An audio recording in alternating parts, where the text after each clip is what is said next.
কেন মানুষ পাপ করতে বাধ্য হয় ও কিভাবে পাপ কাজ করা থেকে নিজেকে বাঁচাবেন?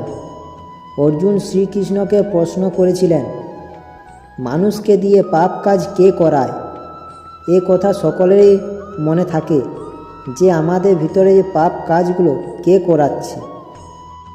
সেই মানুষ পাপ করতে না চাইলেও যেন সে বাধ্য হয় পাপ কাজ করতে। এর উত্তরে শ্রীকৃষ্ণ বলেছেন, মানুষের লোভ ও কায়েমি স্বার্থ তাকে দিয়ে পাপ কাজ করিয়ে নেয়। গীতার বাণী অনুসারে অনেক সময় মানুষ হয়তো প্রথমে পাপ কাজ করতে যুক্ত হতে চায় না, তার বিবেক তাকে বাধা দেয়। কিন্তু মানুষের মনের লোভ যখন ডালপালা মেলে ওঠে তখন বিবেকবোধ হারিয়ে যায়। নিজের লোভ ও লালসাকে চরিতার্থ করতে পাপ কাজে নিজের হাত বাড়ায়। মনের লোভ ও কায়েমি স্বার্থকে সাধারণ মানুষের পক্ষে জয় করা খুবই কঠিন। লোভ ও লালসাকে নিয়ন্ত্রণ করতে না পারার কারণে মানুষ পাপ কাজ করতে বাধ্য হয়। তার একবার পাপ কাজে যুক্ত হলে বারবার সে পাপ কর্মে রত হয় এবং ধীরে ধীরে সে পাপের অতল সাগরে তলিয়ে যায়। গীতায় শ্রীকৃষ্ণ বলেছেন, লোভ থেকে আমাদের মনে যে রাগ জন্ম নেয় আর রাগ থেকে সংশয় জন্ম নেয়। মনে সংশয় জন্ম নিলে মানুষের মনের বিবেক বুদ্ধি হারিয়ে যায়, আর বুদ্ধি হারিয়ে গেলে মানুষ নিজে ধ্বংসের পথে এগিয়ে যায়।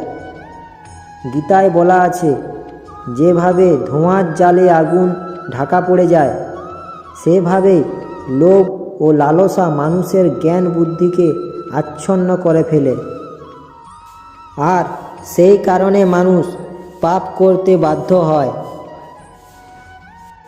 এখন আপনারা নিশ্চয়ই সকলে ভাবছেন যে এই পাপ থেকে কিভাবে মুক্তি পাওয়া যায়, এর থেকে তাহলে বাঁচার উপায় কি? সে কথাও শ্রীকৃষ্ণ মানুষকে রক্ষার জন্য বলে গেছেন।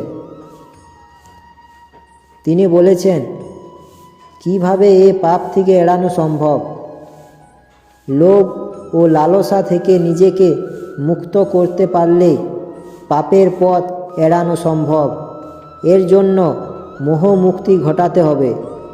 যতই সব কিছু আগড়ে থাকবেন ততই বেশি লোভ ও লালসা আমাদের মনে চাপা থাকবে। তাই ত্যাগ করতে শিখুন। পাপ থেকে মুক্তি পাওয়ার এটাই হলো সবথেকে বড় উপায়। আশা করি ভিডিওটি আপনাদের ভালো লাগবে।